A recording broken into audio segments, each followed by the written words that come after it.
Welcome back to Her True Stories, where we share incredible true tales of survival, strength, and justice. I'm your host, and today's story will leave you absolutely speechless. If you've ever been dismissed by your own family, if anyone has ever told you that you're too old to be included, this story is for you. A 60-year-old woman named Bridget thought her daughter's cruelty was just another painful rejection. Instead, it became the catalyst for the most devastating revenge. Before we dive in, please hit that subscribe button and ring the notification bell. These stories of resilience need to be heard. Now, let's see how one phone call turned a family celebration into an unforgettable nightmare. My name is Bridget Stone, and at 60 years old, I thought I understood rejection. I was wrong. It was a bitter December morning in Connecticut when I first heard about the cruise. Not from my daughter Victoria directly, of course. That would have required her to acknowledge my existence. Instead, I overheard her on the phone in my own kitchen, planning what she called the most amazing New Year's celebration ever.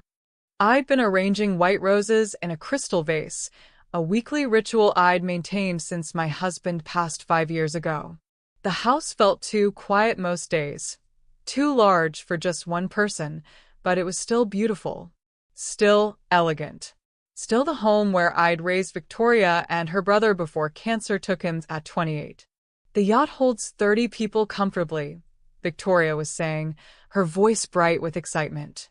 We'll have champagne at midnight, a live band, dancing under the stars. James's entire family is coming, his parents, his siblings, even his cousins from California. My hands paused on the rose stems. A 30-person yacht for New Year's Eve. I hadn't heard anything about this.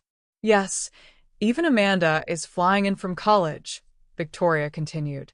You remember Amanda, my roommate from Yale? She's bringing her new boyfriend too.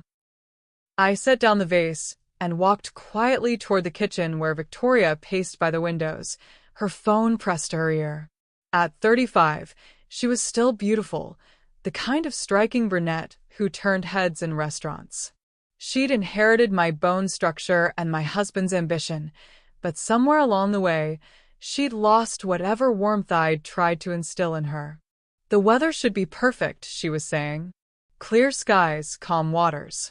James spared no expense. This yacht has everything. 3 decks, a full bar, even a hot tub. I cleared my throat softly, and Victoria turned. For just a moment, something flickered across her face. Guilt, maybe, or annoyance at being overheard. Listen, I'll call you back, she said into the phone, then hung up and faced me with that practiced smile she used when she wanted something. Mom, I didn't know you were home. It's my house, Victoria. I live here. She laughed, but it sounded forced. Of course. I just meant. Well, anyway, I'm glad you're here, James, and I wanted to talk to you about New Year's Eve. Hope fluttered in my chest like a caged bird. After years of being relegated to obligatory holiday dinners and brief weekend visits, maybe Victoria was finally ready to include me in her life again. The cruise sounds wonderful, I said carefully. When do we leave? Victoria's expression shifted, the fake warmth cooling by several degrees. Oh, Mom, no. That's not. Look, this is really more of a young people's thing. You know how these parties can get. Loud music, late nights, lots of drinking. You wouldn't enjoy it. The words hit me like ice water. I see. Don't be dramatic, Mom. It's not personal. It's just that the yacht has limited space, and we've already committed to James's family and our closest friends. There simply isn't room for everyone we'd like to invite. I nodded slowly, my face a mask of calm, even as something cold and sharp began forming in my chest. Of course. I understand. Great. I knew you'd be reasonable about it. Maybe we can do something quiet for New Year's Day instead? Just you, me, and James? That sounds lovely, dear. Victoria beamed at my easy acceptance, kissed my cheek, and gathered her things. You're the best, Mom. I'll call you after the cruise to set up lunch." After she left, I stood in my empty kitchen staring at the white roses. They were perfect, flawless petals, elegant stems, beautiful and dignified. But they were also cut flowers, severed from their roots, slowly dying in their crystal prison. Rather like me, I thought. That evening, I tried to convince myself that Victoria's rejection didn't matter. I had my books, my garden, my volunteer work at the art museum. I'd built a full life after losing my husband and son. I didn't need my daughter's approval to be complete.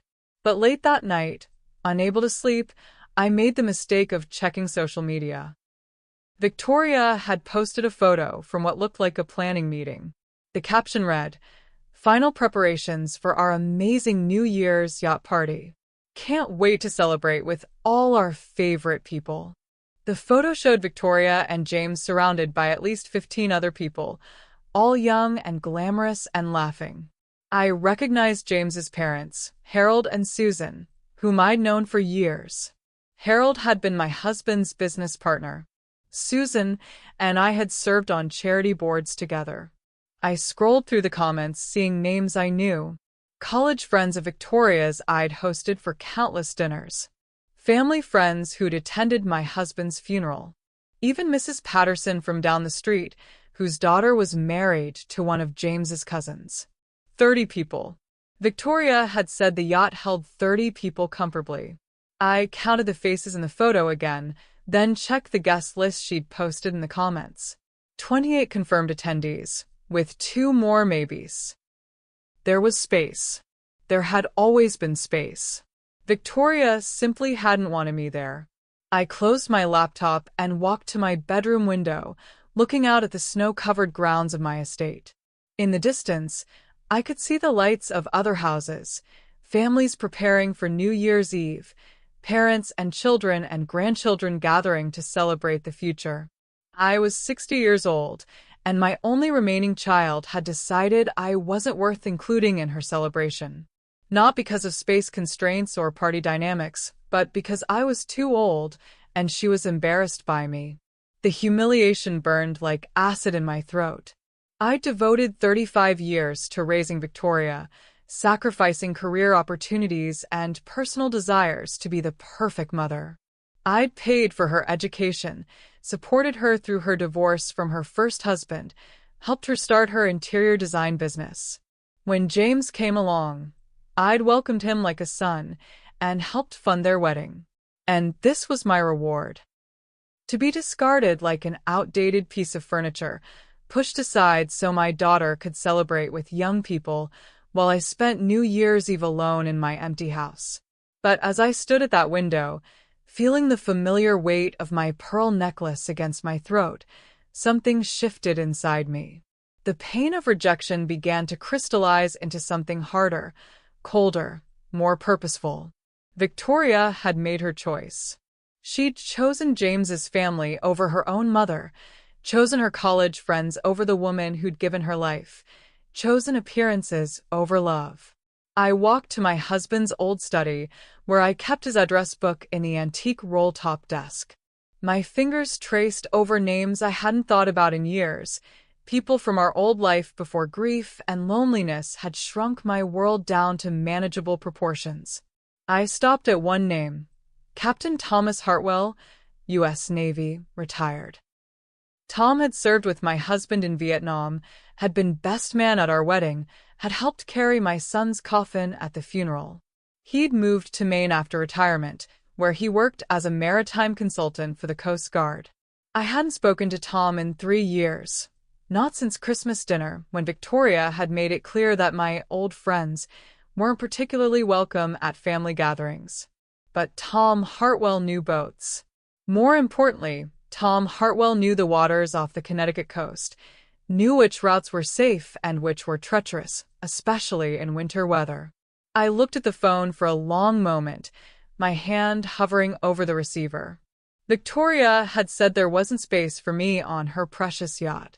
She dismissed me as too old, too irrelevant, too dramatic. Perhaps it was time to show her exactly how dramatic an old woman could be. I dialed Tom's number. Before we continue with Bridget's shocking plan, I want to pause and speak directly to you. If you've ever been told you're too old to start over, let me tell you, that's a lie. Your story isn't over, and you still have chapters left to write.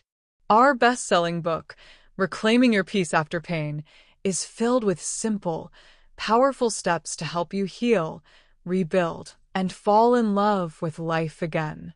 Click the link in the description box and start your new beginning today. Like this video if Bridget's quiet fury resonates with you. Subscribe for more stories of strength and justice, and ring that notification bell, because sometimes the most powerful revenge comes from the people others underestimate most. Now, let's see what Bridget said in that phone call. Tom Hartwell answered on the fourth ring, his voice rough with sleep and years of cigarettes. Hello. Tom, it's Bridget Stone. A pause, then warmth flooding his voice. Bridget. Well, I'll be damned. How long has it been? Too long, I said, settling into my husband's leather chair. I know it's late, Tom, but I need to ask you about something. Hell, you know you can call me any time, day or night. What's on your mind? I looked out the study window at the snow falling in the lamplight, choosing my words carefully. Tom was a good man, honorable in the way that military men of his generation often were. He wouldn't help me if he knew the full extent of what I was planning. There's a yacht leaving from Mystic Harbor tomorrow evening, I said. New Year's Eve cruise. I'm worried about the weather forecast. Mystic Harbor, huh? What's the vessel? A charter yacht called Golden Dawn. About 30 passengers. I heard the sound of shuffling papers. Probably Tom checking his weather charts. He'd always been meticulous about maritime conditions. Bridget, what's your interest in this particular cruise?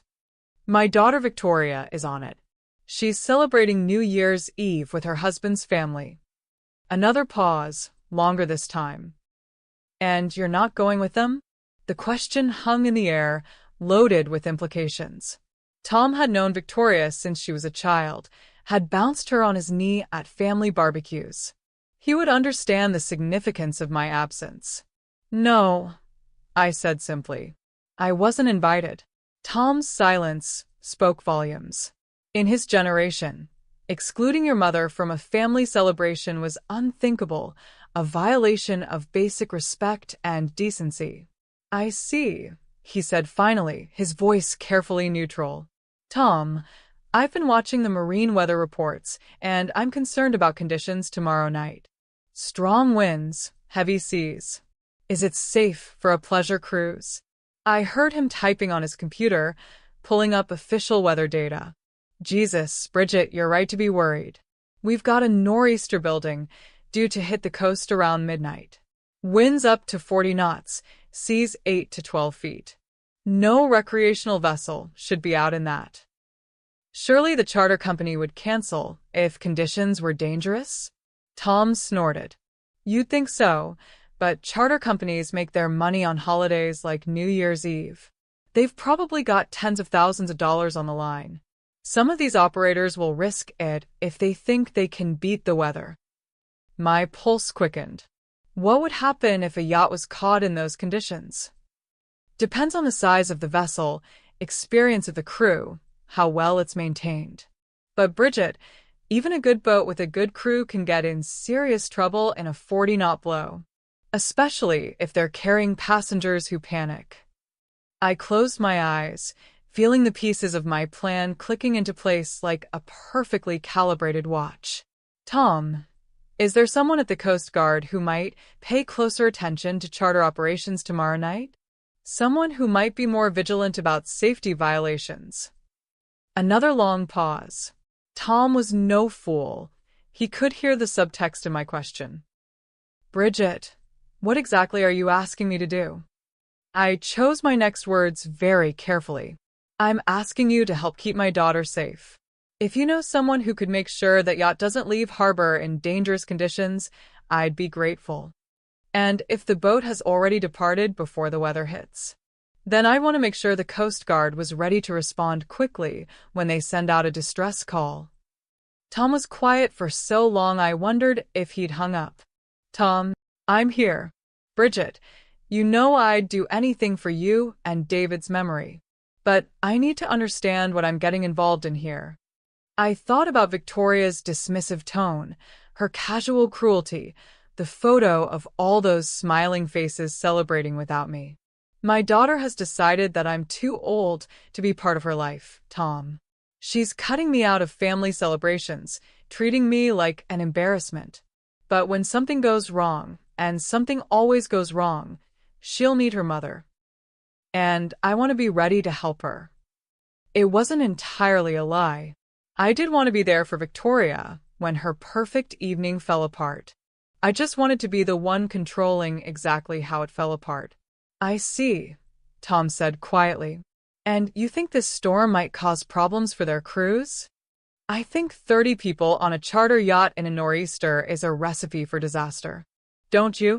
Another pause, then a sigh. Yeah, Ido. All right, Bridget. I've got a friend in the Coast Guard station at New London. Lieutenant Commander Sarah Webb. Good officer, takes safety seriously. I'll give her a call. Make sure she's aware of the Golden Dawn's departure tomorrow night. Thank you, Tom. Bridget, be careful. Whatever you're really planning here, just be careful.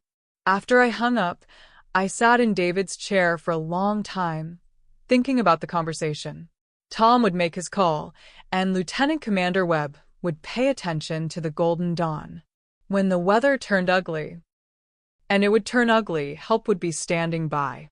But there would still be hours of terror first. Hours when Victoria and her precious guests would face the reality that their perfect celebration had become a fight for survival. Hours when Victoria would realize that the old woman she dismissed as too dramatic might be the only person in the world who cared enough to save her. I walked upstairs to my bedroom and began planning what I would wear tomorrow night. Something elegant but practical, suitable for a woman who might need to drive to the hospital or the Coast Guard station. Something that would photograph well if the media showed up to cover the dramatic rescue of socialites from a sinking yacht. Something that would make Victoria realize exactly what kind of woman she'd chosen to humiliate. I selected a midnight blue dress, designer, perfectly tailored, appropriate for either a New Year's Eve dinner or a family crisis. My pearl necklace and matching earrings, the ones David had given me for our 25th anniversary. Low heels that I could walk in for hours if necessary. I would look exactly like what I was, a dignified, beautiful woman of means, someone who commanded respect and attention. The kind of woman who didn't deserve to be excluded from her own daughter's celebration. The kind of woman who was dangerous when crossed. I set my clothes out carefully, then went to bed. Tomorrow would be a long day, and I wanted to be well-rested for Victoria's New Year's Eve surprise. After all, she'd said she wanted her celebration to be unforgettable. I intended to make sure it was. I woke on New Year's Eve to a sky the color of old pewter, heavy with the promise of snow. The weather reports confirmed what Tom had told me the night before. A massive storm system was building off the coast, due to hit Connecticut around midnight. Perfect timing. I spent the morning in my usual routines, but everything felt different now, charged with purpose. I arranged fresh flowers in the foyer, white lilies this time, more dramatic than roses. I reviewed my financial portfolio, noting with satisfaction that my investments had performed well this year. I was a wealthy woman in my own right, independent and secure. Not that Victoria seemed to remember that. Around noon, my phone rang. Victoria's name appeared on the caller ID, and for a moment I wondered if she was calling to invite me after all, perhaps feeling guilty about excluding me. "Hello, darling," I said, keeping my voice warm and maternal. "I just wanted to check in before we leave for the yacht. Make sure you're okay with being alone tonight." The casual cruelty of it took my breath away. She was calling to make sure I was properly resigned to my exclusion, not to offer any alternative. Oh, I'll be fine, sweetheart. I have a lovely bottle of champagne chilled, and I'm planning to watch the ball drop from Times Square. Very cozy. That sounds perfect for you, Mom. Much better than being on a crowded boat with loud music and drunk 20-somethings, right? I gripped the phone tighter. Absolutely. You know me so well. Great. Well, I should go finish packing. The weather's supposed to get rough later, but James says we'll be back to shore long before then. I'm sure you will be, dear. Have a wonderful time. Love you, Mom. See you for lunch on New Year's Day. After she hung up, I stood in my kitchen, staring at my reflection in the window. My long gray hair was perfectly styled, my skin still smooth and elegant despite 60 years of life. I was beautiful, intelligent, accomplished, and my own daughter was ashamed of me. That evening, I dressed carefully in my midnight blue ensemble, fastened my pearls, and applied my makeup with the precision of a woman preparing for battle. I looked like exactly what I was: old money, refined taste, understated power. I poured myself a glass of wine and settled by the window to wait. At 7 o'clock, Tom called. Bridget, I spoke to Sarah Webb this afternoon. She's got the Golden Dawn on her radar, and she's moving a cutter into position off Mystic Point. If that boat runs into trouble, help will be close by. Thank you, Tom. That gives me tremendous peace of mind. The weather's deteriorating faster than predicted. Storm should hit around 11:30 now, maybe earlier. I looked outside at the snow beginning to fall harder, wind rattling the windows. I'm sure they'll cut the cruise short if conditions get dangerous, I said. Yeah, I'm sure they will, Tom replied, but his voice suggested he wasn't sure at all. At 8 o'clock, I checked social media one more time. Victoria had posted photos from the dock in Mystic, glamorous people in evening wear boarding an impressive white yacht, champagne glasses already in hand. The Golden Dawn was beautiful, sleek and modern, flying colorful flags for the occasion. The caption read, "Setting sail for the most incredible New Year's Eve ever. Perfect weather, perfect company, perfect night ahead." I smiled at the irony. At 9 o'clock, my phone rang again. The caller ID showed a number I didn't recognize. Mrs. Stone? This is Captain Rodriguez from the Golden Dawn. I understand your daughter Victoria is one of our passengers tonight. My pulse quickened. Yes, that's correct. Ma'am, I'm calling because we're monitoring weather conditions and there's some concern about the forecast. I wanted to confirm our emergency contact information. You're listed as Victoria's closest relative. I am. Interesting that Victoria had listed me as her emergency contact while excluding me from the celebration itself. We may need to adjust our schedule due to weather conditions. If there are any changes, you'll be our first call. I appreciate that, Captain Rodriguez. Is there immediate cause for concern? Not at the moment, ma'am. We're experienced with winter weather sailing, but we always like to keep families informed. After he hung up, I felt a flicker of something that might have been doubt. Captain Rodriguez sounded competent and cautious. Perhaps the evening wouldn't unfold as dramatically as I'd hoped. But then I looked at Victoria's latest social media update, posted from the yacht's deck. The group was clearly already intoxicated, champagne bottles scattered across tables, young people dancing without any awareness of the wind beginning to build around them. James had his arm around Victoria, both of them laughing at something off-camera. In the background, I could see his parents, Harold and Susan, looking uncomfortable as spray from the increasing waves splashed across the deck. The photo caption read, "Who needs land when you have the perfect floating party? Hashtag New Year's Eve, hashtag yacht life, hashtag no old people allowed." The hashtag hit me like a slap. No old people allowed. My daughter had literally hashtagged her exclusion of me from the family celebration. I set down my wine glass with a hand that no longer trembled with hurt, but with cold fury. At 10:30, the snow was falling heavily, and I could hear the wind howling around my house. I checked the marine weather report one more time. Conditions had deteriorated even faster than predicted. Winds were already at 35 knots and building. Any sensible captain would be heading for port immediately.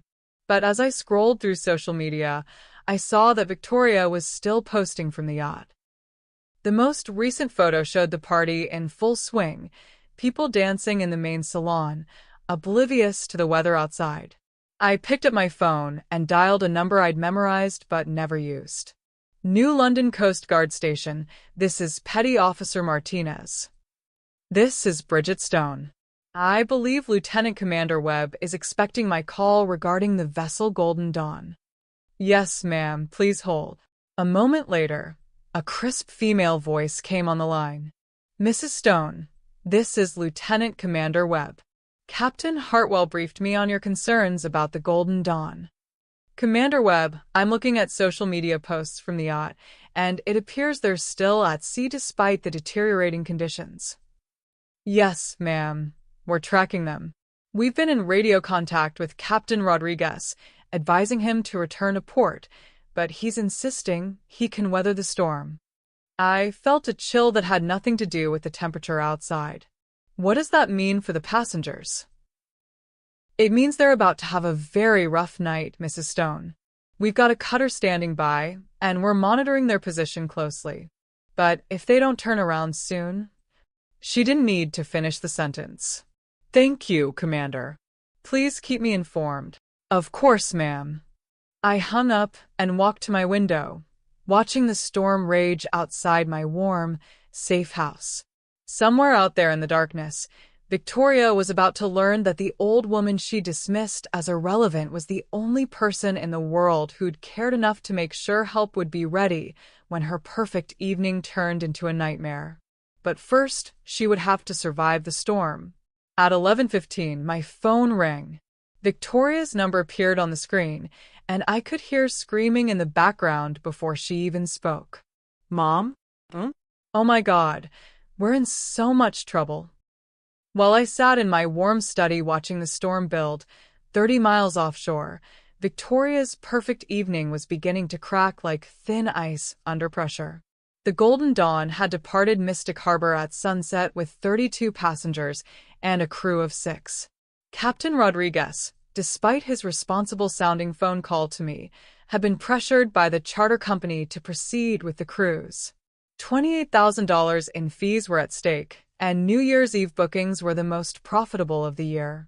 Victoria stood on the main deck in a silver cocktail dress that cost more than most people's monthly rent, champagne flute in one hand, her phone in the other as she documented every moment of what she'd called the most exclusive New Year's Eve celebration in Connecticut.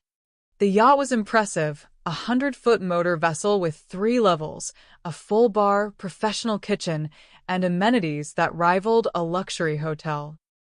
James's father, Harold, had spared no expense, wanting to impress his business associates and give his son the kind of celebration that would be talked about for years. Can you believe this? Victoria said to her college roommate Amanda, gesturing at the elegant crowd around them. Everybody who's anybody is here. This is exactly the kind of evening Mom would never understand or appreciate. Amanda nodded, though she looked slightly uncomfortable. She'd always liked me during her visits to our house, and she remembered the elaborate dinner parties I'd hosted for Victoria's friends over the years. Are you sure your mom wouldn't have enjoyed this? Amanda asked quietly. I mean, she's always been so elegant and social. Mom's idea of a party is tea and finger sandwiches with her museum board friends.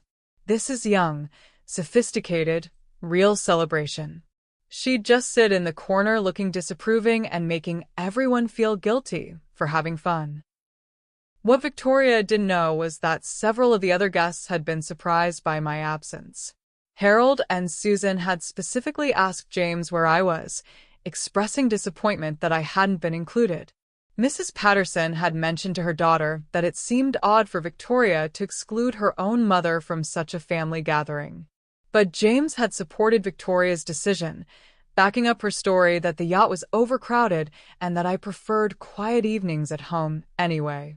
"Trust me," James said to his parents when they pressed the issue. "Bridget's much happier this way. Victoria knows her mother better than anyone." As the yacht cruised along the Connecticut coast, the party was everything Victoria had envisioned. A live jazz trio played sophisticated music while guests mingled on multiple decks. The bar served premium liquors and vintage wines.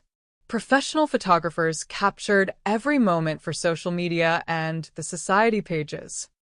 Victoria held court like a princess, accepting compliments on her dress, her party planning skills, her choice of venue. She felt vindicated in her decision to exclude me. Clearly, everyone was having a wonderful time without the awkward presence of her aging mother. But by 10 o'clock, the first signs of trouble were beginning to appear. The wind had been building steadily throughout the evening, and waves that had started as gentle swells were now large enough to cause champagne to slosh in glasses. Several guests commented on the increasing motion of the yacht, and a few people had moved inside from the open decks. Captain Rodriguez appeared increasingly tense, checking weather reports and radio communications with growing frequency. He'd been in contact with the Coast Guard twice, receiving advisories to return to port, but the charter company's representative aboard the yacht kept pressuring him to continue. "The party's just getting started," the rep argued. "These people paid premium prices for a midnight champagne toast at sea. You can't cut it short because of a little wind." "Sir, this isn't a little wind anymore," Rodriguez replied. "We're looking at 30-knot gusts with seas building to 8 feet. I need to get these people back to harbor." But James, emboldened by expensive scotch and the desire to prove his sophistication, sided with the charter representative. "Captain, we're all adults here," he said with the confidence of someone who'd never faced real danger. "We can handle a little rough weather. It's New Year's Eve. We need to be at sea for midnight." Victoria agreed enthusiastically, posting to social media, "Real sailors aren't afraid of a little wind. This is going to make the evening even more memorable." She had no idea how prophetic those words would prove to be. By 10:30, the yacht was fighting 8-foot seas and winds gusting to 35 knots. The elegant crowd that had been dancing on the upper deck was now crowded into the main salon, faces beginning to show concern as the vessel pitched and rolled with increasing violence. The jazz trio had stopped playing, their instruments secured to prevent damage. Several guests had developed seasickness, and the cheerful party atmosphere was giving way to nervous conversation and worried glances. Victoria, determined to maintain the facade of sophistication, continued to project confidence even as she gripped the bar rail to keep her balance. "This is so exciting," she called out to the crowd, though her voice carried a slight edge of hysteria. "It's like something from a movie." But Amanda, who'd grown up sailing with her family, pulled Victoria aside with genuine concern. "Vicky, this is getting dangerous. The boat's taking too much punishment and people are scared. Maybe we should ask the captain to head back." Victoria looked around the salon at the 30-plus guests who'd paid to attend her exclusive celebration. Many of them were wealthy, influential people, the kind of social connections she'd cultivated carefully over the years. The idea of cutting the evening short, of admitting that her perfect party was a disaster, was unbearable. "Don't be dramatic, Amanda. The captain knows what he's doing." But Captain Rodriguez was fighting a losing battle. The storm had intensified beyond all predictions, with winds now approaching 40 knots and seas building to 12 feet. The Golden Dawn, while seaworthy, was not designed for these conditions with a load of panicking passengers. At 10:45, a massive wave struck the yacht's starboard side, sending glasses and bottles crashing to the floor and throwing several guests against the bulkheads. The lights flickered, and for a terrifying moment, the vessel listed so heavily that everyone thought it might not recover. When the yacht finally righted itself, the party atmosphere was officially dead. Guests were crying, some were praying, and several were demanding to know why they were still at sea in such dangerous conditions. Harold grabbed James by the arm, his face pale with fear and anger. "Son, this has gone far enough. People could be killed. We need to get back to shore now." James looked around at the chaos. Elegant people in evening wear clinging to whatever they could find for stability, several guests vomiting from seasickness, the yacht's crew working frantically to secure loose items and check for damage. This wasn't the sophisticated celebration he'd envisioned. This was a disaster. But it was Victoria who finally broke, as another massive wave sent her crashing into a bulkhead, her silver dress torn and her perfect makeup streaked with tears. She pulled out her phone with shaking hands and dialed the only number that mattered now. The person she'd excluded from her perfect evening because she was too old and too dramatic. Her mother. Mom? Oh my God, we're in so much trouble.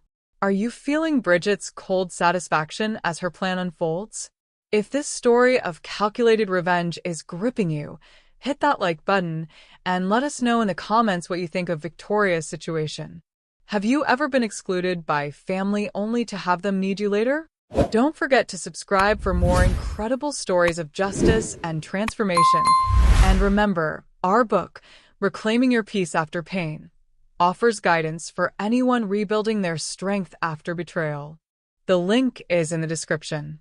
Now, let's see how Bridget responds to Victoria's desperate call. The phone call came at exactly 11:17 p.m., just as I was lighting my final candle in the dining room where I'd set a table for one. I'd planned an elegant New Year's Eve dinner by myself. Prime rib, roasted vegetables, a bottle of Dom Perignon that David and I had been saving for a special occasion that never came. Victoria's name appeared on my phone screen, and I let it ring 3 times before answering with perfect composure. "Hello, darling." "Mom?" Huh? "Oh my God, we're in so much trouble." Victoria's voice was barely recognizable, high-pitched with panic and nearly drowned out by screaming in the background. "Victoria? What's wrong, sweetheart?"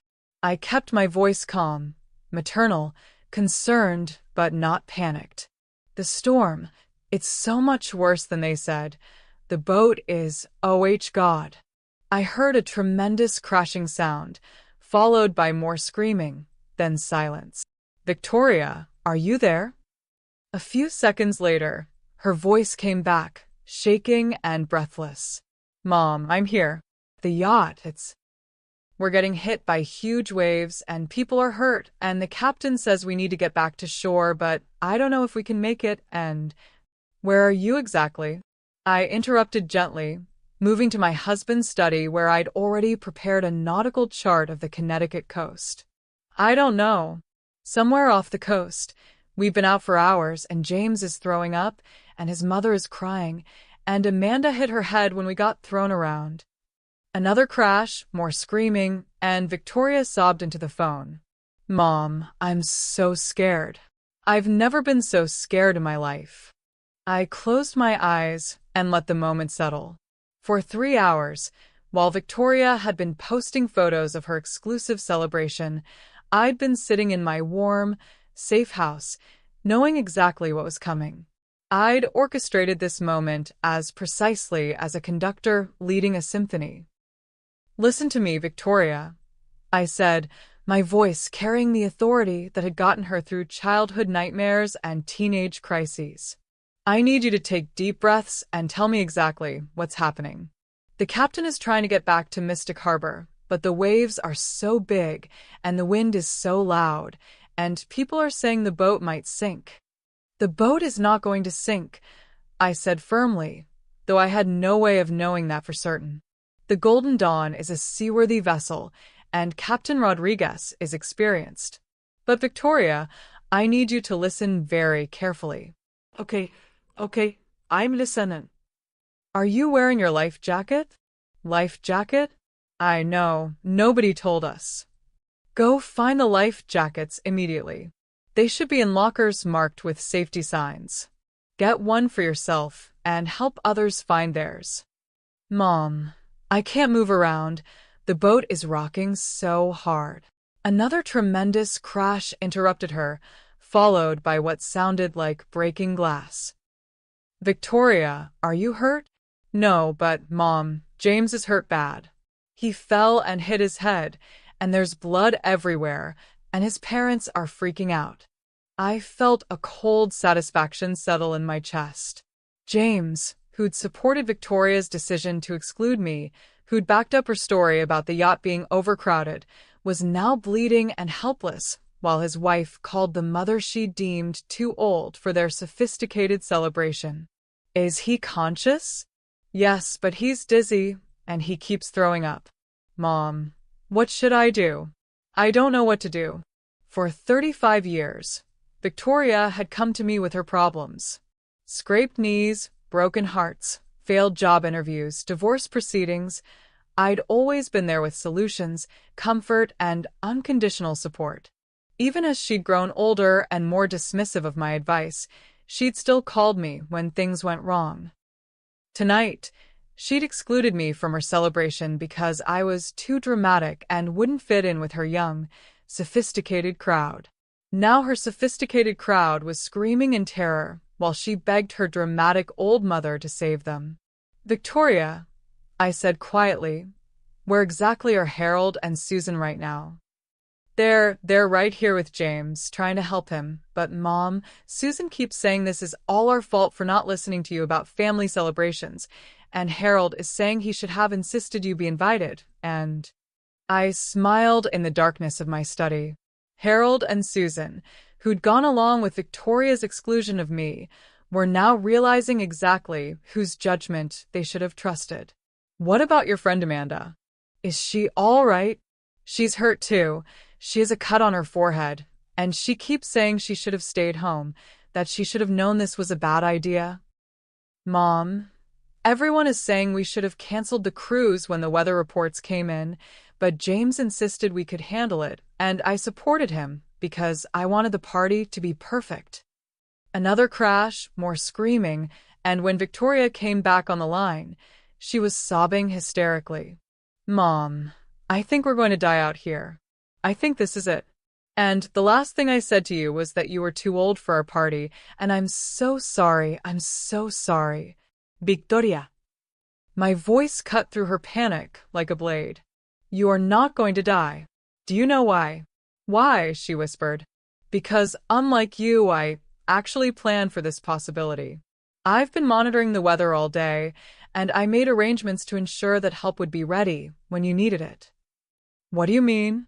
I walked to my window and looked out at the storm raging across my property.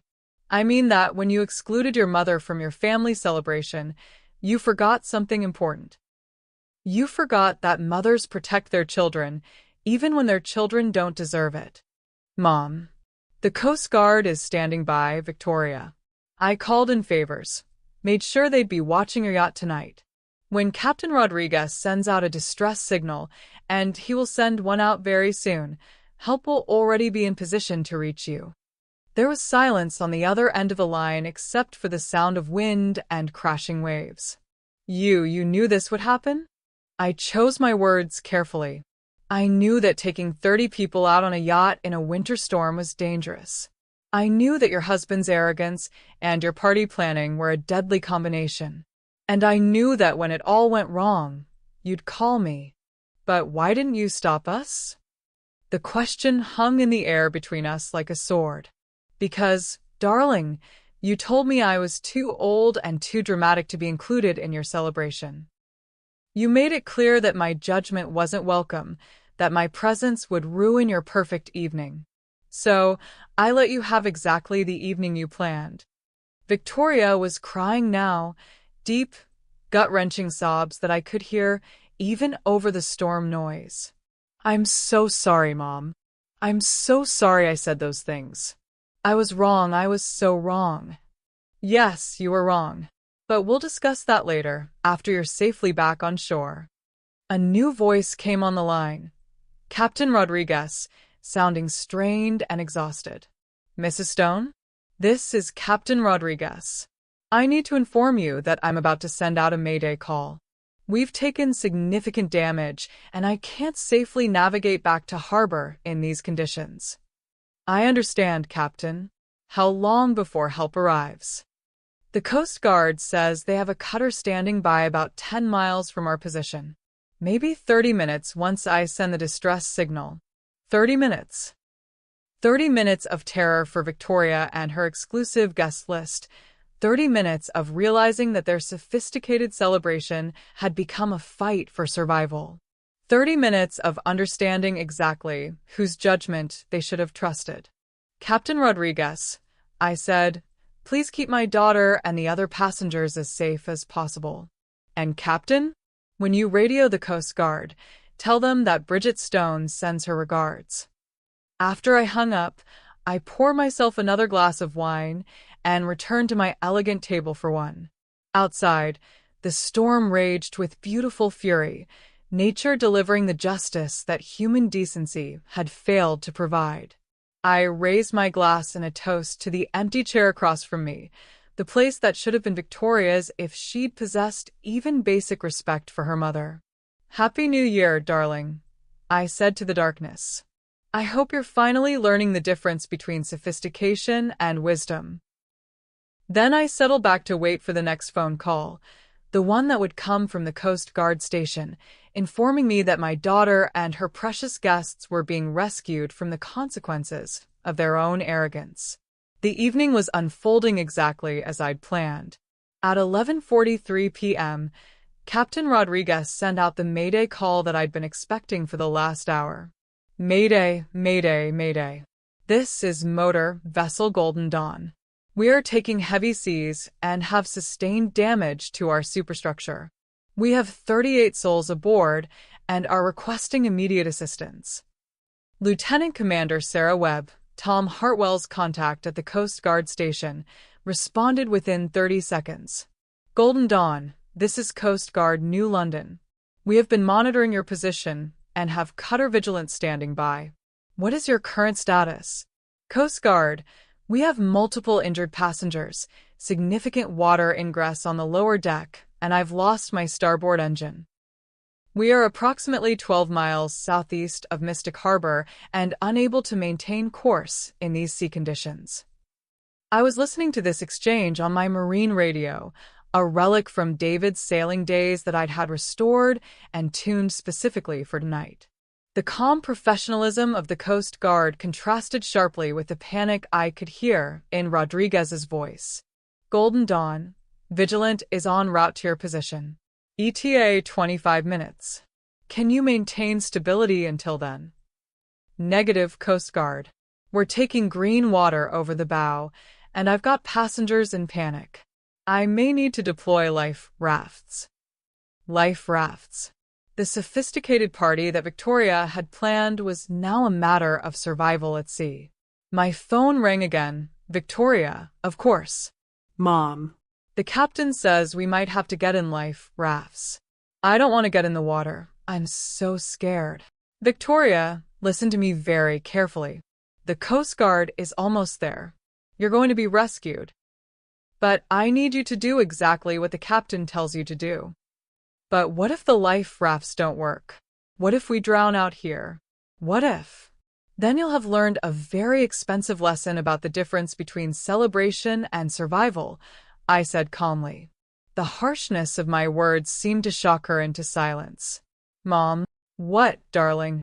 Are you angry at me? I looked around my warm, elegant dining room, at the perfect meal I'd prepared for one, at the champagne chilling in ice while my daughter faced hypothermia in the North Atlantic. I'm disappointed, Victoria. Profoundly disappointed that my only remaining child chose to exclude me from what she called a family celebration. But angry? No, sweetheart. I'm not angry. I was something much more dangerous than angry. I was coldly, precisely vindictive. Mom, when we get back, if we get back, can we talk? I mean, really talk. Of course, darling. We'll have all the time in the world to discuss your decision-making process. Another voice came on the line. Harold, James's father, who'd helped fund this disastrous evening. Bridget? Bridget, it's Harold. I wanted to tell you, we should have insisted you be included tonight. Susan and I both said so, but we let James and Victoria overrule us, and that was wrong. Harold Vanderberg, prominent businessman and longtime family friend, was apologizing to me from a sinking yacht. The man who'd gone along with my exclusion was now acknowledging that my judgment should have been respected. Harold, the important thing now is getting everyone safely back to shore.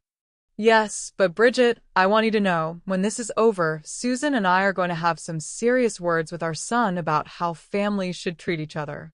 What Victoria did tonight, excluding her own mother, it's not acceptable. I felt a warm glow of satisfaction. Harold and Susan would remember this night every time they looked at their daughter-in-law. Victoria's relationship with James's family would never recover from the humiliation of having to be rescued from her own arrogance. I appreciate that, Harold. Give Susan my love. At midnight, as New Year's Eve became New Year's Day, Coast Guard Cutter Vigilant reached the Golden Dawn. I was listening to the radio traffic as the rescue unfolded. 38 people transferred from a damaged yacht to a Coast Guard vessel in 12-foot seas and 40-knot winds. It was a textbook rescue operation, but it was also a humiliating end to what Victoria had promised would be the most incredible New Year's Eve ever. Instead of toasting champagne at midnight under the stars, she was huddled in a Coast Guard survival blanket, soaking wet and hypothermic, watching her sophisticated party guests vomit seasickness into Coast Guard-issued bags. Instead of the glamorous photos she'd planned to post on social media, the only images of her evening would be Coast Guard documentation of a rescue operation caused by poor judgment and maritime negligence. Instead of being celebrated as a hostess who threw unforgettable parties, she would be known as the woman whose New Year's Eve cruise had to be rescued by the Coast Guard. At 12:47 a.m., my phone rang one final time. Mrs. Stone? This is Lieutenant Commander Webb. I wanted to inform you that all passengers and crew from the Golden Dawn have been safely transferred to our vessel. We're heading back to New London Harbor now. How is my daughter? Shaken but uninjured, ma'am. She's asking for you. I'll meet you at the harbor. Ma'am, if you don't mind my saying so, your phone call earlier tonight probably saved lives. If we hadn't been in position when that yacht got into trouble, I'm just glad everyone is safe, Commander. I hung up and began preparing for the final act of this evening's drama. I needed to look like exactly what I was, a dignified, responsible adult who'd spent her New Year's Eve planning for other people's poor decisions. I selected a wool coat appropriate for a middle-of-the-night rescue operation, comfortable boots for standing on docks, and a thermos of hot coffee that I could share with traumatized party guests. I would arrive at that harbor looking competent, prepared, and motherly, everything that Victoria's sophisticated celebration had failed to provide. When the local news crews arrived to cover the story of the New Year's Eve yacht rescue, they would see me comforting my daughter and her friends, looking like the kind of woman who should never be excluded from family gatherings. The kind of woman whose judgment should be respected, whose experience should be valued, whose presence should be cherished rather than dismissed. The kind of woman who is dangerous to underestimate. I arrived at New London Harbor at 2:15 a.m. to find chaos. Ambulances lined the dock, their red and blue lights reflecting off the wet pavement. Local news crews had gotten wind of the story. Luxury yacht rescued in New Year's storm, and were setting up cameras to capture the dramatic conclusion to Connecticut's most disastrous party. The Coast Guard Cutter Vigilant approached the dock with 38 passengers who'd left Mystic Harbor in evening wear and were returning in Coast Guard survival blankets. The contrast was striking and would make excellent television.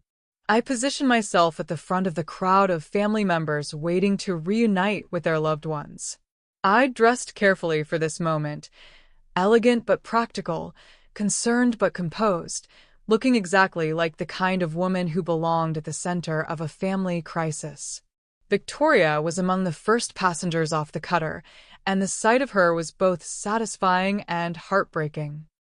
Her silver cocktail dress was ruined with salt water and vomit stains, her perfect makeup was streaked across her face, and her hair hung in wet tangles around her shoulders. She looked like exactly what she was, a woman whose arrogance had nearly gotten her killed. When she saw me waiting on the dock, she broke into sobs and ran into my arms like a child. Mom. Oh, Mom, I thought I was going to die out there. I thought I'd never see you again, and the last thing I said to you was so horrible. I held her tightly, aware that the news cameras were capturing this reunion. Tomorrow's papers would show me comforting my daughter, looking maternal and forgiving while she looked broken and grateful. It's all right, darling. You're safe now. James was carried off on a stretcher, still suffering from the head injury he'd sustained when the yacht was hit by the massive wave. He was conscious, but clearly disoriented, and the paramedics were treating him for a possible concussion. As they loaded him into an ambulance, Harold and Susan approached me with expressions of profound gratitude and shame. "Bridget," Susan said, tears streaming down her face, "we owe you an apology. If you hadn't made arrangements with the Coast Guard, if you hadn't been watching out for our children even after they excluded you." She couldn't finish the sentence, but she didn't need to. Everyone standing on that dock understood that I was the reason their loved ones were alive. Harold cleared his throat, looking older than his 70 years. "Bridget, I want you to know that James will be having a very serious conversation with us about family values and respect when he recovers. What happened tonight, excluding you from a family celebration, it's unacceptable." I nodded graciously, playing the role of the forgiving mother perfectly.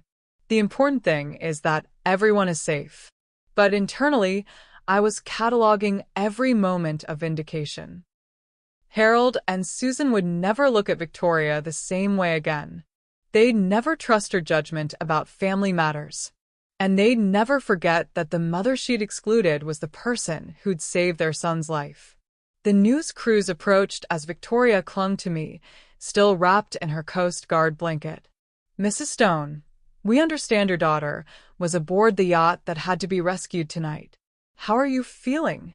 I looked directly into the camera, my arm around Victoria's shoulders, projecting maternal strength and dignity. I'm grateful to the Coast Guard for their professionalism and courage in rescuing these passengers. As a mother, you always worry when your children are in danger, but I'm thankful that everyone is safely back on shore. The reporter pushed further. "Were you aware of the dangerous weather conditions when the yacht departed?" This was the moment I'd been preparing for all evening. I was monitoring the marine weather reports throughout the day, and I was concerned about the forecast. I made sure that the appropriate authorities were aware of the yacht's departure and position, just in case assistance became necessary. I didn't say that I'd excluded myself from the cruise. I didn't say that Victoria had told me I was too old and dramatic to attend. I let the facts speak for themselves. I was the responsible adult who'd planned for this possibility, while others were planning party favors. The reporter turned to Victoria. "Was it like out there during the storm?" Victoria looked up at me, then at the camera, her face still streaked with tears and exhaustion. It was terrifying. "The worst night of my life. We should never have gone out in those conditions, but we thought we knew better then." She trailed off, realizing she was about to admit on camera that they'd ignored maritime safety advice. "We were foolish," she said finally. "My mother tried to warn us about the weather, but we thought we could handle it. We were wrong." This was not true. I hadn't tried to warn them about anything. I'd simply let them proceed with their plans while making sure rescue would be available when needed. But I didn't correct Victoria's version of events. Let the public think I was the wise mother whose warnings had been ignored by reckless children. It fit the narrative perfectly. Over the following days, the story became a sensation in Connecticut social circles. The dramatic rescue, the injured passengers, the complete failure of what had been promoted as the most exclusive New Year's Eve celebration of the season. It had everything that wealthy people loved to gossip about. But the detail that fascinated everyone was the role I'd played. While Victoria and her friends had been posting glamorous photos from the yacht, dismissing concerns about the weather, I'd been quietly ensuring that the Coast Guard would be ready to save them from their own poor judgment. I became the hero of the story, the experienced, dignified mother whose wisdom and foresight had saved 38 lives. Victoria became the cautionary tale, the ungrateful daughter who'd excluded her own mother from a family celebration, only to need that same mother's help to survive the consequences of her arrogance. The social consequences for Victoria were severe and immediate. The friends who'd attended her disastrous party began distancing themselves from her. The society connections she'd cultivated started declining her invitations. The interior design clients she'd courted began questioning her judgment. When you nearly kill 38 people with poor planning, your reputation for sophisticated entertaining tends to suffer. But the most devastating blow came from James's family. Harold and Susan, who'd always been cordial but somewhat distant with Victoria, now treated her with barely concealed disappointment. They made it clear that they blamed her, at least partially, for the disaster that had injured their son and traumatized their family. More importantly, they began treating me with a level of respect and deference that Victoria had never received from them. I was now the family matriarch whose judgment should be sought, whose wisdom should be respected, whose presence should be valued. I had become the center of the family structure that Victoria had tried to exclude me from. 3 days after the rescue, Victoria called me, her voice small and broken. "Mom, can I come over?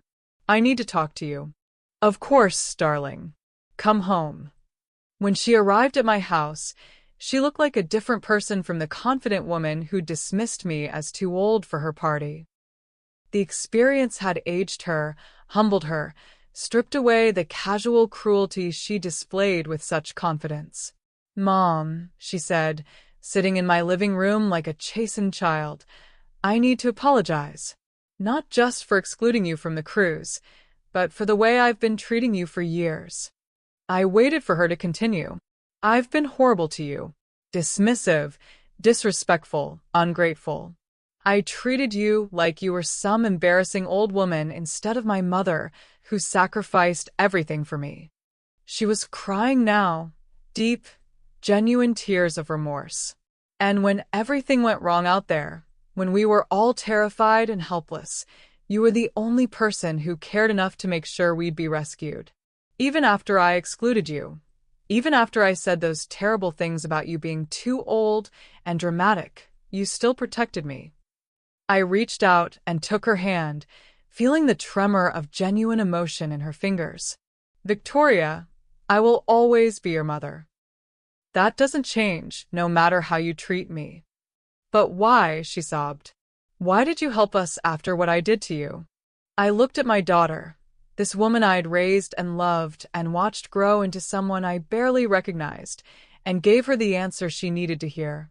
"Because sometimes, darling, people need to learn their lessons the hard way. And sometimes, a mother's job is to make sure they survive long enough to learn them." In the weeks following the rescue, I watched Victoria unravel with the clinical detachment of a scientist observing a controlled experiment.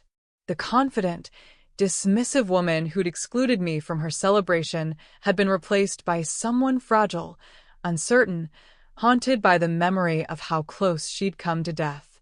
James spent 10 days in the hospital recovering from his concussion and exposure-related complications. During his convalescence, the full scope of the evening's disaster became clear.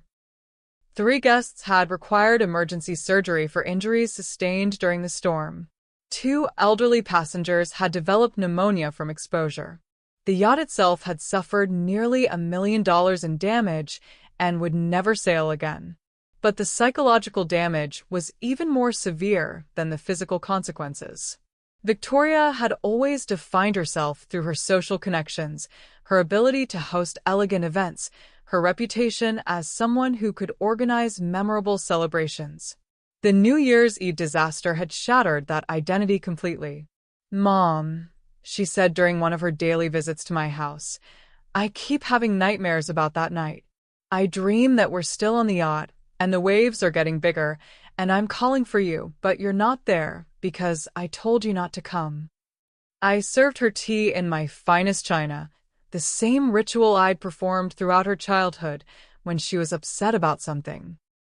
But now she was 35 years old, sitting in my living room like a broken child, seeking comfort from the mother she deemed too old for her sophisticated life.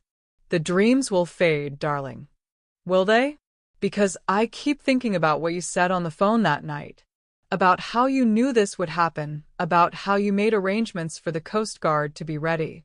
Mom, did you know we were going to be in danger? The question she'd been avoiding for weeks had finally surfaced. Victoria was beginning to understand that her rescue hadn't been a coincidence. I knew that taking 30 people out on a yacht in a winter storm was dangerous, I replied, exactly as I had that night. I knew that ignoring weather warnings was foolish. And I knew that when it all went wrong, you'd need help. But you could have stopped us. You could have called the Coast Guard before we left harbor, told them not to let us sail in those conditions. I looked at my daughter over my teacup, remembering the casual cruelty with which she'd excluded me, the hashtag about no old people allowed, the deliberate humiliation of being left behind while her college friends attended our family celebration. Victoria, you made it very clear that my judgment wasn't welcome. You told me I was too old and too dramatic to be part of your celebration. So, I let you have exactly the celebration you planned. The truth of what I'd done was finally sinking in. Victoria stared at me with growing horror and understanding. You let us go out there knowing we'd be in danger. I let you experience the consequences of dismissing your mother's wisdom and excluding me from a family gathering. There's a difference. Victoria stood up abruptly, pacing to my window and looking out at the peaceful grounds of my estate. My God, Mom, you could have let us die out there. But I didn't. I made sure the Coast Guard was ready to rescue you, just as I've spent 35 years rescuing you from the consequences of your poor decisions. She turned to face me, her eyes wide with the realization of what kind of woman she'd been dealing with. You planned the whole thing. You wanted us to be terrified, wanted us to be humiliated, wanted us to nearly die so we'd appreciate you. I set down my teacup with the gentle precision that had taken 60 years to perfect. What I wanted, Victoria, was for you to understand that your mother is not someone to be dismissed, excluded, or treated as an embarrassment. What I wanted was for you to learn that wisdom comes with age, and that sophistication without judgment is just arrogance in evening wear. Victoria sank back into her chair, the full magnitude of my orchestration finally clear to her. You're not the person I thought you were. No, darling. I'm exactly the person who raised you, protected you, and loved you for 35 years. The difference is that now you understand the depths of what that love is capable of. Over the following days, Victoria's breakdown accelerated. She stopped eating regularly, stopped maintaining her usual perfect appearance, stopped trying to rebuild her social connections. The confident woman who'd casually dismissed me as too old for her party had been replaced by someone afraid of her own mother. James, still recovering from his injuries, began blaming Victoria for the disaster. Their arguments could be heard throughout their house, James insisting that Victoria's need for social validation had nearly killed them all, Victoria defending herself weakly while acknowledging that she'd made terrible decisions. Your mother tried to warn us, James said during one particularly vicious fight that Victoria later recounted to me. She knew it was dangerous, and we ignored her because you were embarrassed to have her at your precious party. That's not what happened, Victoria protested, but her voice lacked conviction. Isn't it? You excluded your own mother from a family celebration, and when she tried to protect us anyway, We nearly died because we were too arrogant to listen to someone with actual experience and judgment. The marriage that had seemed so perfect, so socially advantageous, began fracturing under the weight of blame and recrimination. James's parents made their disappointment with Victoria increasingly clear, while Victoria's own friends distanced themselves from the disaster she'd created. But the cruelest irony was that in losing everyone else, Victoria became increasingly dependent on me, the mother she'd tried to exclude from her life. She began calling me multiple times a day, seeking reassurance, advice, comfort.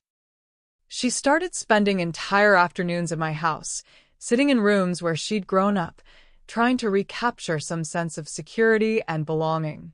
"Mom," she said one afternoon, curled up on my sofa like the child she'd once been, "everyone blames me for what happened that night. James, his parents, our friends, they all think it's my fault that people got hurt. What do you think, Victoria?" She was quiet for a long moment, staring at the fire I'd built in the fireplace. "I think you're the only person who ever really loved me. And I think I'm the stupidest woman alive for trying to push you away." I felt a complex mixture of satisfaction and genuine sadness. This broken woman on my sofa was what remained of the confident daughter who'd thought she could exclude her mother from her life without consequences. "Victoria," I said gently, "love isn't something you can take for granted. It requires respect, gratitude, and recognition of its value. You forgot that, and this is what forgetting looks like." She nodded, tears streaming down her face. "How do I fix this, Mom? How do I fix what I've done?" I looked at my daughter, humbled, frightened, finally understanding the price of her arrogance, and realized that my revenge was complete. Victoria would never again dismiss me as too old or too dramatic. She would never again exclude me from family gatherings. She would never again take my love and protection for granted. But more than that, she would spend the rest of her life knowing that her own mother was capable of orchestrating her near-death experience as a lesson in respect. "You start," I said, "by understanding that some lessons can only be learned through consequences. And some consequences are too severe to undo completely." Victoria curled deeper into the sofa, looking smaller and more vulnerable than she had since childhood. She was finally ready to learn what it meant to be my daughter.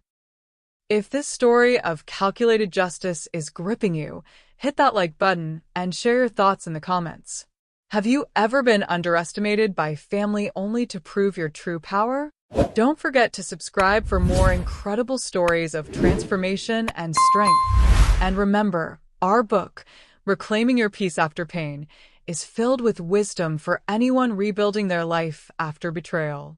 The link is in the description below. Now, let's see how Bridget's story concludes. 6 months after the New Year's Eve disaster, I hosted my first dinner party in 3 years. Not because I needed the social interaction, but because I wanted to demonstrate exactly who held power in our family now. The guest list was carefully curated: Harold and Susan Vanderberg, several prominent families from our social circle, Victoria and James, whose marriage was limping along but still intact, and Amanda, Victoria's college friend who'd been injured during the yacht rescue. I planned the evening with the same precision I'd applied to Victoria's maritime education. The menu was elegant but not ostentatious. The conversation topics were carefully chosen, and the seating arrangement ensured that everyone would remember exactly who was the gracious hostess and who were the grateful guests. Victoria arrived early, as she always did now, to help with preparations. The confident woman who'd once dismissed my entertaining skills as outdated had been replaced by someone eager to learn from my decades of experience. "Mom, the table looks incredible," she said, surveying my dining room where crystal and silver gleamed under the chandelier. "I forgot how beautiful your dinner parties always were." "You didn't forget, darling. You just decided they weren't sophisticated enough for your new social circle." Victoria flinched at the reminder, but didn't argue. She'd stopped defending her past behavior, understanding finally that her judgment had been fatally flawed. When the guests arrived, the dynamics were immediately apparent. Harold and Susan greeted me with a deference due to a family matriarch, thanking me effusively for including them in such an elegant evening. James, still dealing with occasional headaches from his concussion, was subdued and respectful. Most tellingly, everyone asked about my well-being, my recent activities, my opinions on various topics. I had become the center of attention that Victoria had once claimed for herself. During cocktails, Amanda pulled me aside. "Mrs. Stone, I wanted to thank you again for what you did that night.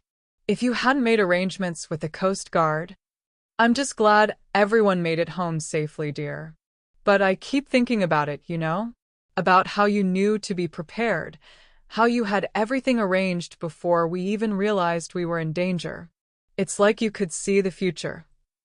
I smiled, sipping my wine.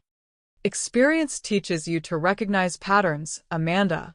When people ignore warnings and make decisions based on what they want rather than what's safe, the consequences are usually predictable." During dinner, the conversation naturally turned to family relationships and the importance of intergenerational wisdom. Harold shared stories about learning business principles from his father, while Susan discussed the charity work she'd inherited from her mother. "It's something young people today don't always appreciate," Harold said, looking directly at Victoria and James. "The value of experience, the importance of listening to people who've lived through more than you have." Victoria kept her eyes on her plate, the color rising in her cheeks. "Take that night on the yacht," Susan continued. "If we'd paid attention to Bridget's concerns about the weather, if we'd trusted her judgment instead of dismissing her as overly cautious. We nearly died because we thought we knew better than someone with 60 years of life experience," James said quietly. It was the most honest thing he'd said about the disaster. I allowed the conversation to continue, letting my guests make the points I wanted made, without appearing to lecture anyone. The message was clear. I was the wise matriarch whose judgment should be respected, while Victoria and James were the chastened children who'd learned a harsh lesson about humility. After dinner, Victoria approached me privately.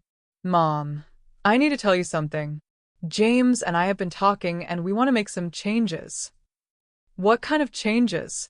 "We want to move back home, into the guest wing of your house. We want to be closer to you, to learn from you. We realize we've been making decisions without considering your wisdom, and we don't want to make that mistake anymore." I set down my coffee cup, considering this unexpected development. Victoria and James wanted to live under my roof, subjecting themselves to my daily oversight and guidance. "That's a significant decision, Victoria. Are you certain?" Yes. "Completely certain. We've been struggling since the accident, financially, socially, emotionally. We need your stability, your experience. We need to be part of a family structure where wisdom is respected rather than dismissed." As the evening wound down and guests prepared to leave, I received the kind of compliments I hadn't heard in years. "Bridget, this was exquisite," Susan said, embracing me warmly. "Just like the wonderful dinners you used to host. I'd forgotten how elegant and gracious you always were." "We must do this more regularly," Harold added. "Victoria is so lucky to have a mother with such refined taste and social skills." The transformation was complete. I was no longer the aging mother to be managed and minimized. I was the matriarch whose approval was essential, whose wisdom was respected, whose presence was valued above all others. 1 year later, I stood on the shore of Long Island Sound, watching the gray December waves crash against the rocks. It was the anniversary of Victoria's disastrous New Year's Eve cruise, and I'd come here to reflect on how completely my life had changed in the past 12 months. Victoria and James had indeed moved into my guest wing, transforming my quiet house into a multi-generational home where my judgment was sought on every decision, from financial investments to social engagements. The woman who'd once dismissed me as too old for her sophisticated parties now deferred to my experience on everything. The power dynamic in our family had shifted completely. I was no longer the aging mother to be managed. I was the matriarch whose approval was essential, whose wisdom was respected, whose presence was valued above all others. Their marriage had survived, but barely. The stress of the rescue, the social humiliation, and the financial cost of the disaster had revealed cracks in their relationship that might never fully heal. But they stayed together, bound now by shared trauma and the knowledge that they needed my stability more than they needed romantic fulfillment. The broader social consequences had been even more satisfying. The story of the New Year's Eve yacht rescue had become legendary in Connecticut's social circles, a cautionary tale about the dangers of excluding family members and ignoring the wisdom of elders.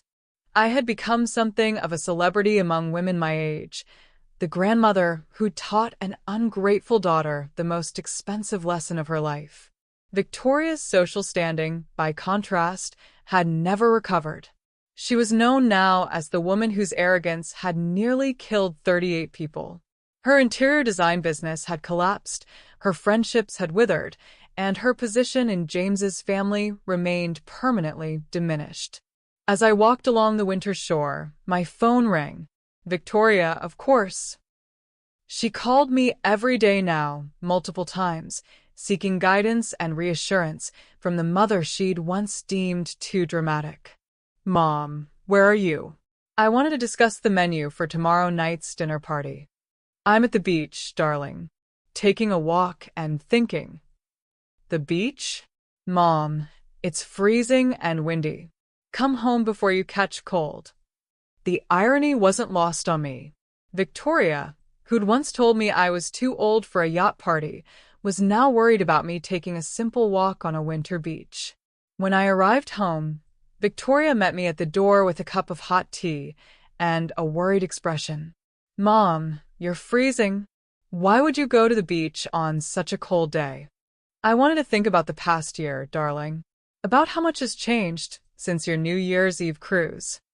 Victoria's face clouded with the shame and regret that now accompanied any mention of that night. I wish I could undo that evening, not just because of the danger, but because of what I did to you. Excluding you, dismissing you, treating you like you were somehow less important. That evening, as we prepared dinner together in my kitchen, Victoria asked the question I'd been waiting for her to ask for months. Mom, did you plan the whole thing? The storm, the rescue, all of it.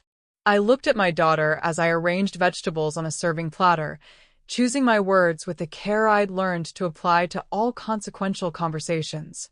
I planned to make sure that when your poor judgment caught up with you, help would be available. I planned to ensure that your education in humility wouldn't be fatal. And I planned to teach you a lesson about the consequences of excluding people who love you. But you let us go out there knowing we'd be in mortal danger. I let you experience the consequences of your choices while ensuring those consequences would be survivable. Victoria nodded slowly, finally understanding the full scope of what I'd orchestrated. You're terrifying, Mom. In the most beautiful, elegant way possible, you're absolutely terrifying. I smiled at my daughter as I lit the candles on our dinner table. Thank you, darling. That's exactly what I intended you to learn.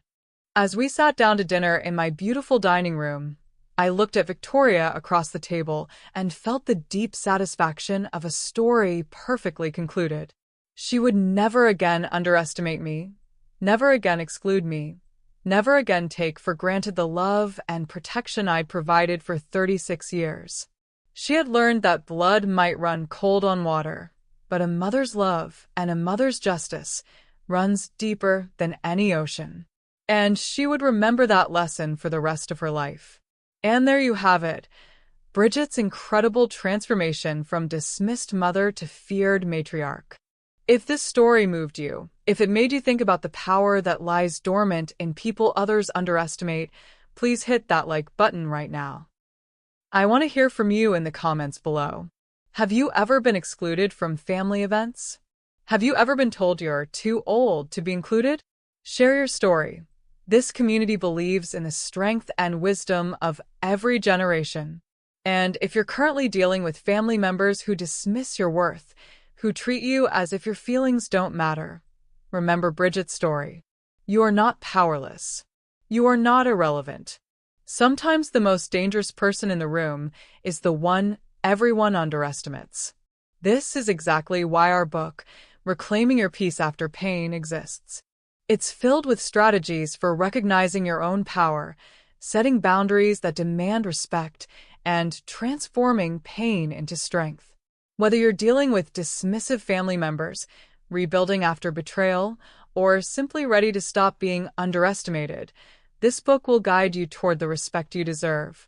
Click the link in the description box and discover the power you never knew you had.